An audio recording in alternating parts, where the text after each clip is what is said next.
첫 번째 이 아이성 전투에서 실패한 후에 여호수아가 옷을 찢고 해가 저물도록 앉아 있다가 하나님 앞에 기도했어요.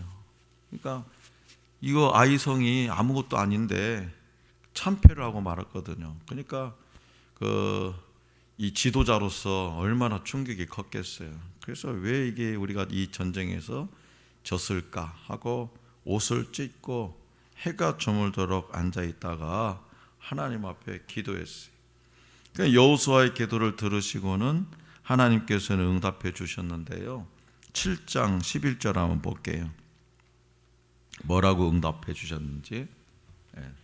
7장 11절. 자, 시작. 이스라엘이 범죄하여 내가 그들에게 명령한 나의 언약을 어겼으며 또한 그들이 온전히 바친 물건을 가져가고 도둑질하며 속이고 그것을 그들의 물건들 가운데에 두었느니라. 아멘. 하나님께서는 이스라엘 백성 중에 하나님의 것을 도적질한 사람이 있다고 지적하셨어요. 그러니까 하나님의 것을 도적질한 사람이 있어서, 전쟁 중에 하나님의 것을 도적질한 사람이 있어서 졌다, 그렇게 말씀하세요. 하지만 누가 그랬는지 알려주지 않으셨어요. 누가? 그들은 스스로 찾아서 해결하도록, 그들 스스로 찾아서 해결하도록 그들의 손에 맡겨 두셨던 겁니다. 그래서 여호수아는 하나님의 지시를 따라서 백성들을 모으고 그 죄가 누구로부터 온 것인지 제비를 뽑아서 제비를 12지파 중에서 제비를 딱 뽑으니까 뭐예요? 유다 지파가 먼저 뽑히는 거예요. 유다 지파 중에서 또 다시 제비를 뽑으니까 유다 지파 중에 세라 족속이 뽑히더라는 거죠. 다시 또 제비를 뽑으니까 삽디가 뽑혔고, 또 다시 뽑으니까 유다 지파 세라의 증손이요 삽디의 손자요 갈미의 아들인 아간이 뽑히더라는 거죠. 신기하지 않아요? 응? 하나님께서 누구라고 딱 지목도 안 해줬는데 하나님의 방법으로 제비를 뽑았는데 딱 아간이 뽑혔어요. 자, 하나님께서는 여리고성 전투에서는 아무것도 전리품을 취하지 못하게 하셨습니다.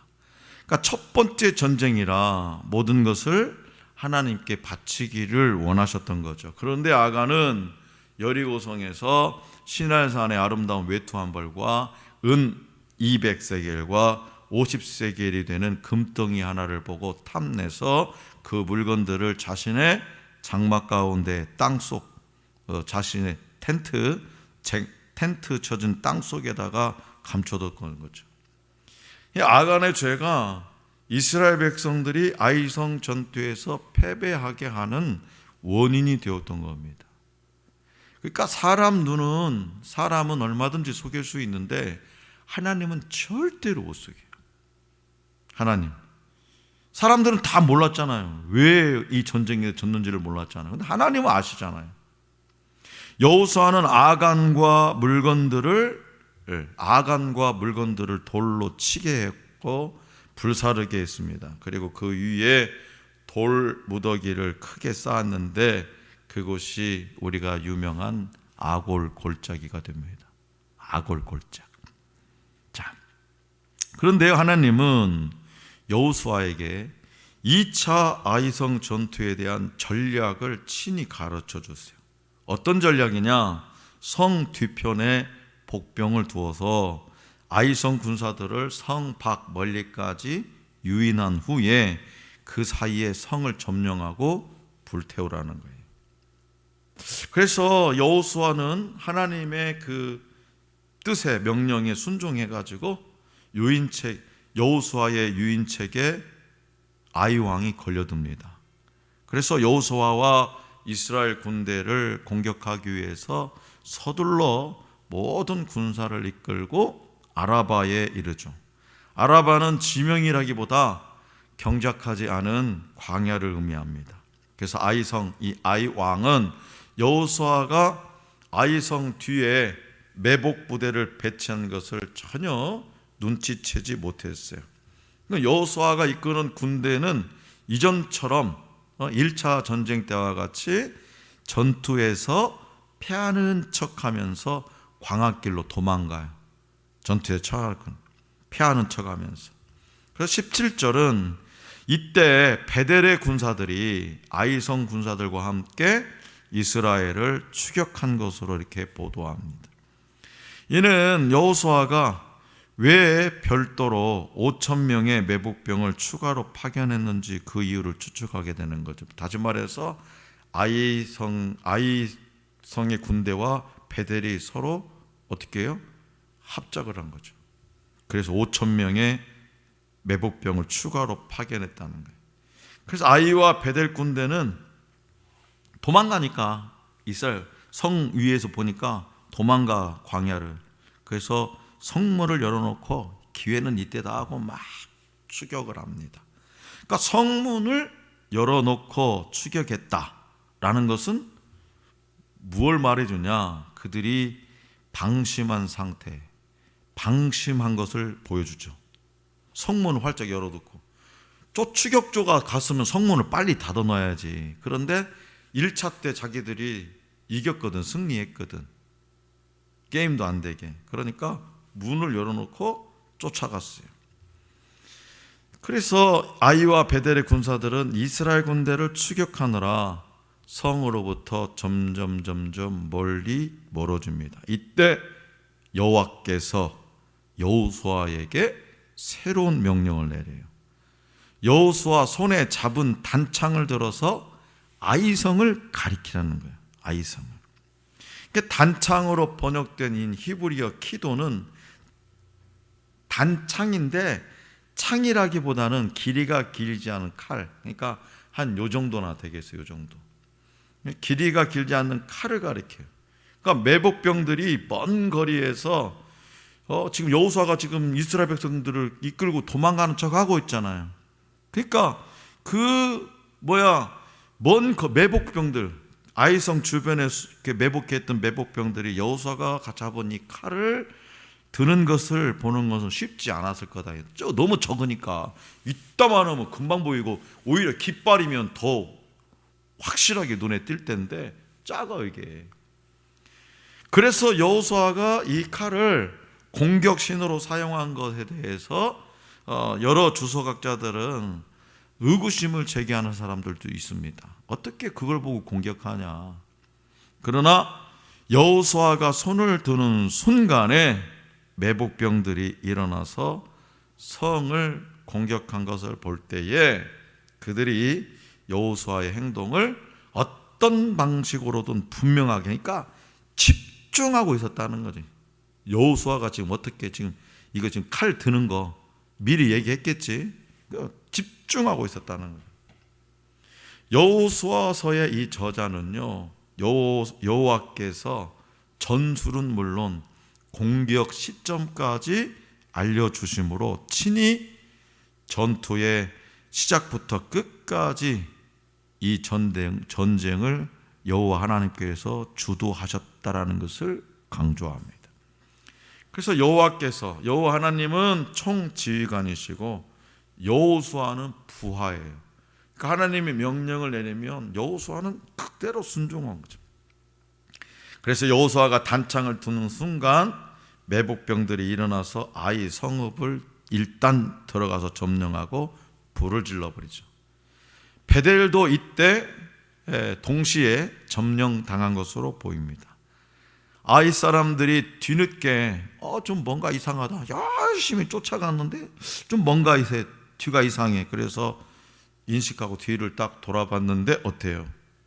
그렇지요. 성은 불타고 자신들은 어떻게 돼 있다? 지금 포위된 상태임을 알게 되죠. 그러니까 광야로 도망하던 이스라엘의 주력 부대가 어떻게 이제는 도망가다가 뒤돌아서도 이제 달려드는 거죠.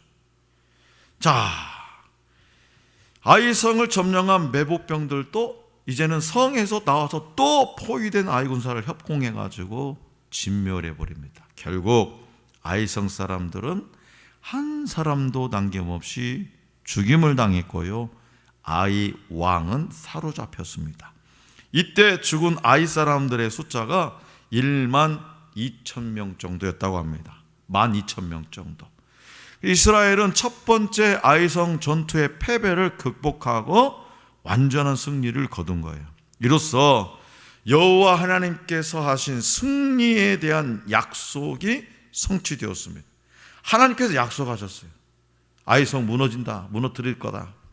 그래서 아이성 전투는 여호와께서 계획하시고 친히 싸우시고 이스라엘 백성에게 승리를 안겨주신 전투입니다. 따라서 아이성 전투의 승리는 여호와 하나님의 승리이고 여호수아와 이스라엘 백성들의 순종의 결과물이었다, 그런 말씀입니다. 또한 이 이야기를 통해서 하나님은 세상을 대표하는 아이성의 본질과 그 종말이 무엇인지를 오늘 우리에게 보여주고 계십니다. 자, 사람은요, 누구나 자신을 보호하며 자신에게 위로와 쉼과 회복을 주는 것이 필요해요. 그래서 어린아이들은 부모가 주변에 있음을 인지할 때에 어때? 안심하고 놀이에 집중하고 누가 해코지하면 달라들죠. 실패했을 때 돌아갈 집이 있거나 의지할 언덕이 있는 사람은요, 기꺼이 모험하는 삶을 살아가요. 비빌 언덕이 있는 사람, 내가 한 5천만 원 가지고 사업을 했는데 쫄딱 망했네. 그런데 우리 아버지는 5천억 부자야. 그럼 어떡하겠어? 또 사업을 해보는, 아버지 내가 이번에 실패했는데요, 이번에 한 1억 좀 주세요. 또 모험을 한다는 거죠. 실패했을 때 돌아갈 수도 있어. 왜? 우리 아버지가 5천억 자산가인데. 이러한 안식의 성이 없다면 우리는요, 언제나 불안하고 마음 놓고 쉴 수 없는 삶을 살 수밖에 없습니다. 그렇기 때문에 사람들은 아이성으로 대변되는 보호와 쉼, 회복을 얻을 수 있는 곳을 찾습니다. 하나님은요, 오늘 저와 여러분들에게 여러분들의 성이 무엇이냐고 물어보세요. 아이성은 그곳 백성에게 위로와 회복의 원천이었습니다. 그런데 그 성이 어떻게 됐다고요? 불타올랐어요. 언제나 견고할 것 같던 성, 절대로 무너지지 않을 것 같던 성이 무너져 내리는 것을 보았어요. 또 연기는요, 아이성에서 활활 타오르는 그 연기는 그들이 돌아갈 곳을 잃었음을 암시하기도 합니다. 지난주엔 쿠팡 불나가지고 보니까 뭐요? 뼈대만 남았다고 하잖아요. 뼈대만.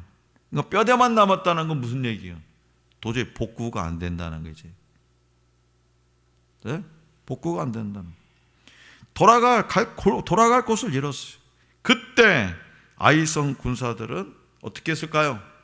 당황하고 절망한 나머지 싸울 힘도 도망갈 힘도 잃어버린 채 죽어갔습니다. 자, 본문 말씀 22절입니다. 22절 다 같이 22절 시작. 복병도 성읍에서 나와 그들을 치매 그들이 이스라엘 중간에 든지라. 어떤 사람들은 이쪽에서 어떤 사람들은 저쪽에서 쳐 죽여서 한 사람도 남거나 도망하지 못하게 하였고. 아멘. 자, 광야로 도망가던 사람 이스라엘 백성들이 뒤돌아서서 이제 달려오고 정면으로, 그 다음에 성에서 달려오고 매복 군사들 달려오고 사방이 이제 포위돼 가지고 어떤 사람이 이쪽으로 도망가다가 쳐 죽임을 당하고 저쪽으로 도망가다가 쳐 죽임을 당하고 한 사람도 남거나 도망하지 못했다라는 거예요. 그러니까 세상의 것에서 위로와 쉼을 구하는 사람들은요, 그것이 아이성처럼 견고해서 영원하리라 생각합니다. 그러나 건강도 물질도 권력도 심지어 우리가 사랑하는 사람들도요, 언젠가는 떠나게 돼 있어요. 영원히 지속되는 것에서 위로와 회복을 구하지 않는다면 우리는 불타오르는 성을 바라보며 죽어갔던 이 아이성 군인들처럼 허무한 인생의 결과를 맞이하게 될 것이라고 하나님은 오늘 본문 말씀에서 우리에게 말씀하고 계시는 거예요.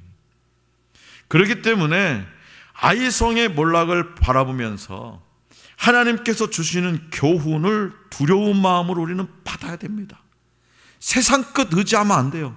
세상 것은 우리가 돌아갈 성이 아니라는 거예요. 우리도 하나님을 경외하는 삶에서 떠나서 하나님이 아닌 것에서 만족을 구한다면 그 세상과 함께 불타게 될 것이라고 하나님은 말씀하세요. 1차 세계대전 중에 곧바로 전방으로 나가는 군인들을 위해서 연회가 베풀어졌습니다. 이 모임 행사가 끝날 즈음에 한 젊은 장교가 그 환대에 대하여 감사의 표시를 했어요.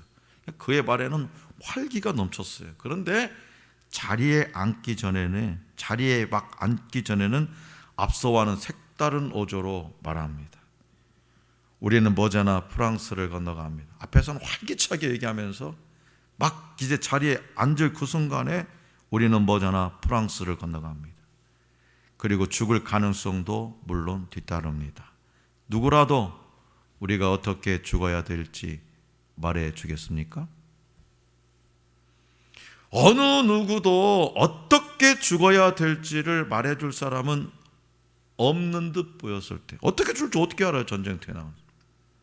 연회 행사에 참석한 가수 중에 한 사람이 앞으로 나오더니 군인들을 향해서 멘델스존의 엘리야에 나오는 장대한 아리아를 부르기 시작했어요.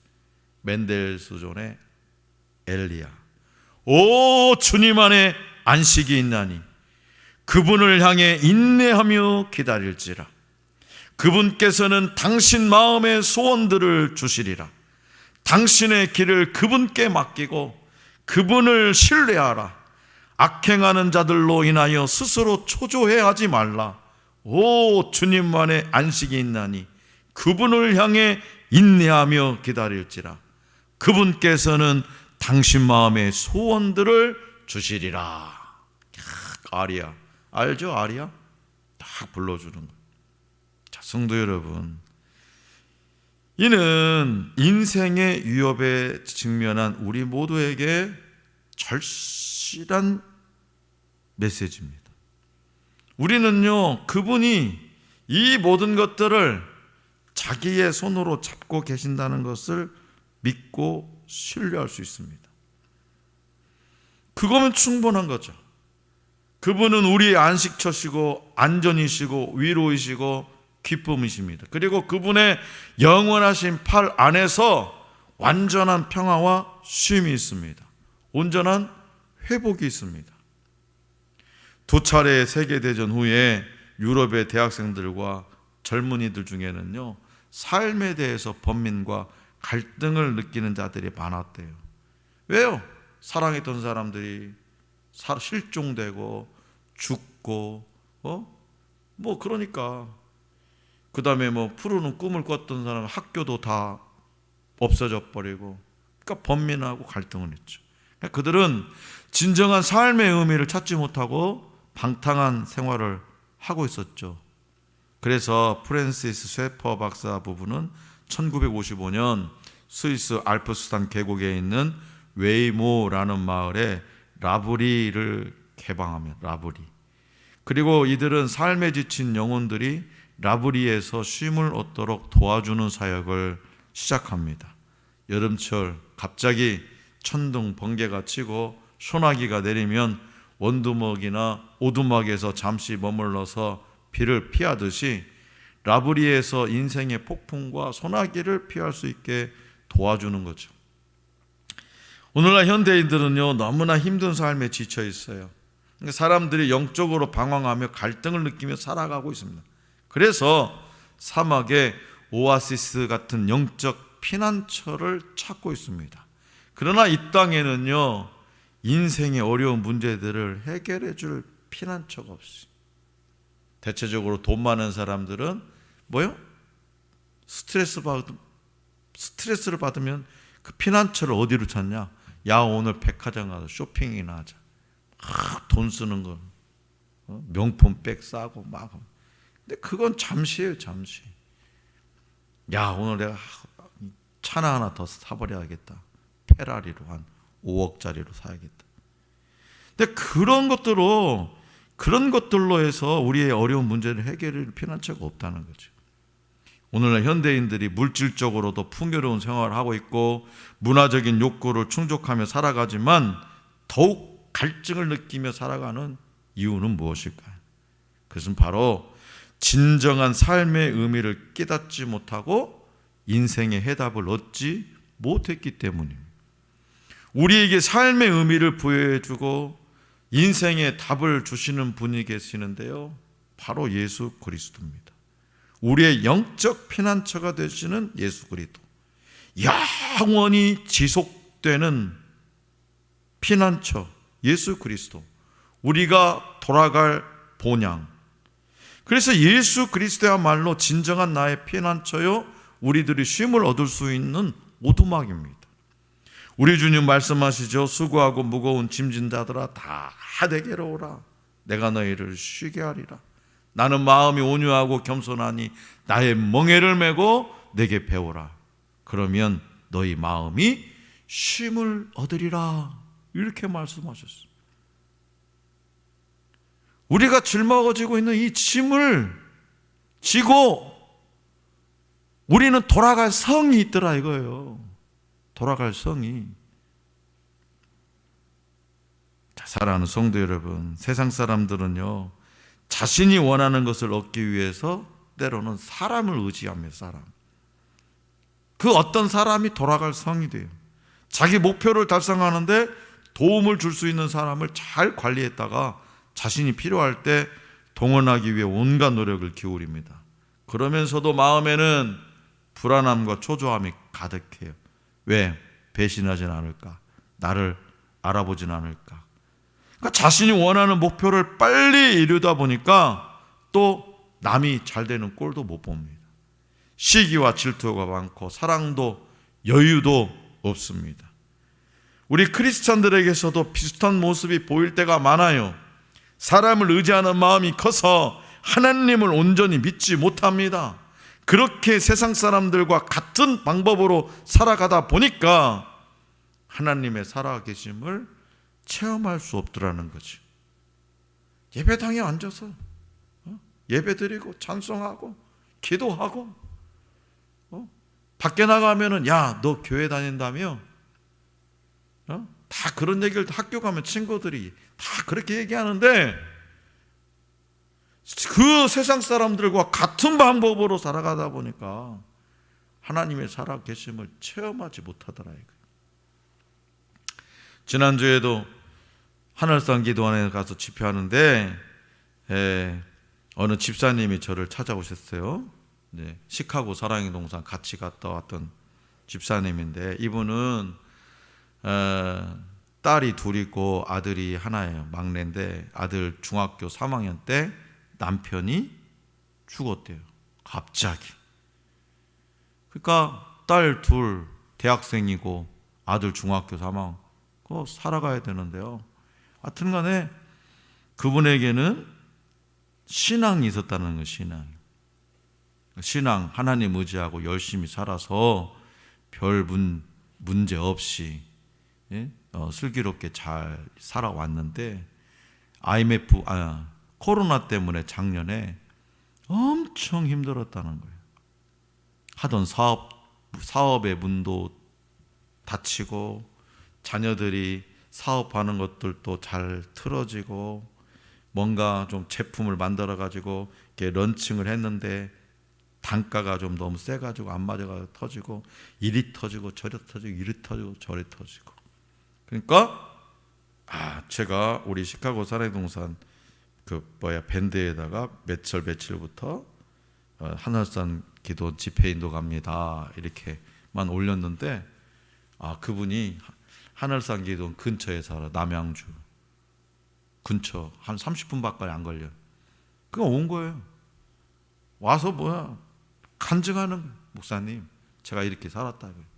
그래서 도저히 완전 자기 인생에서 바닥까지 갔다는 거예요. 바닥까지 어떻게 방법이 없고, 그렇다고 그래서 자녀들한테 또 얘기하니 그렇고, 그래서 끙끙 앓다가 가까우니까 하늘산 기도원에서 자주 와서 기도밖에 없다는 거죠. 손주들도 데리고 와서 같이 와서 기도하고 가고, 시간 날 때만 와서 기도하고 가고, 기도. 결론은 뭐냐? 목사님, 다 해결했어요.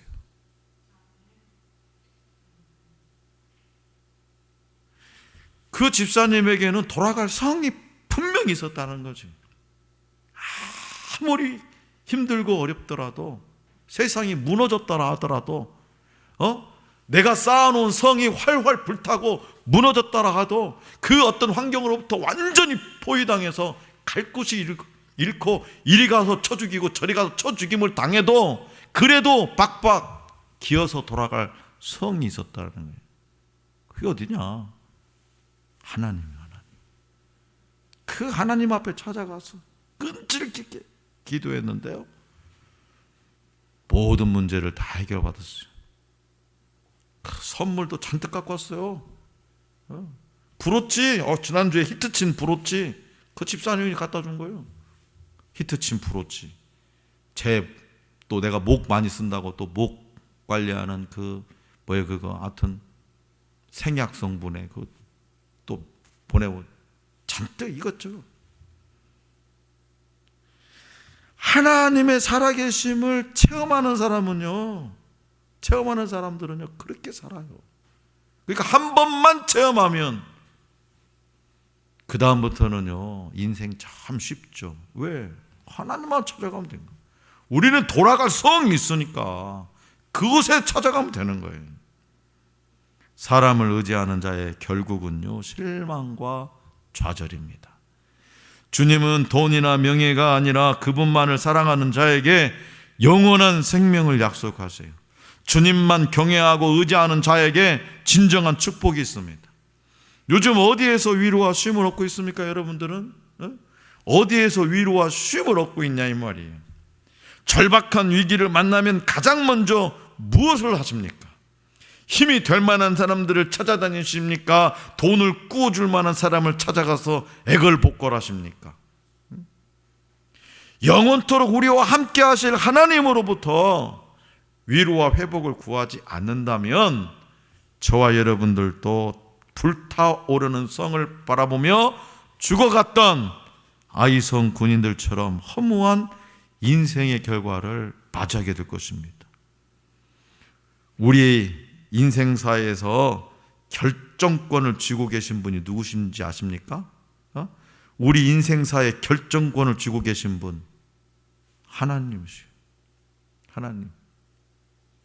그냥 눈 비벼가면서 학생들 공부하지 마 안티프라민 막 여기다가 잠 안 졸리려고 막 여기다 치약도 발라가면서 공부하고 막 눈 이렇게 뒤집어 까고, 그것도 중요하죠. 노력도, 인간적인 노력도 중요합니다. 그러나 100% 완성시키는 분은 하나님이에요.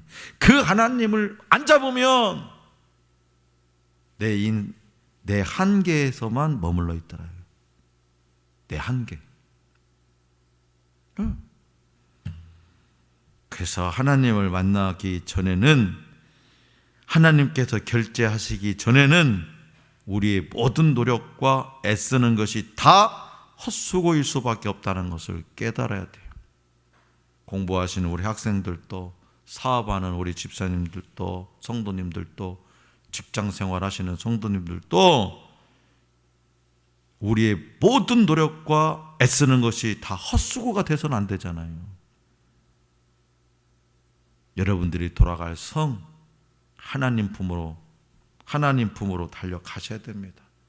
자, 그러므로 하나님만이 우리의 참되고 영원한 안식처임을 고백하면서 날마다 하나님에게서 위로와 쉼을 얻고 그 새 힘으로 세상을 섬기며 살아갈 수 있기를 원합니다. 우리가 돌아갈 내 고향은 하늘나라임을 마음에 새기어서 어떤 비바람과 폭풍 속에 있을지라도 두려움 없이 세상을 사랑으로 바라보고 섬기는 우리 모두가 될 수 있기를 간절히 기원합니다.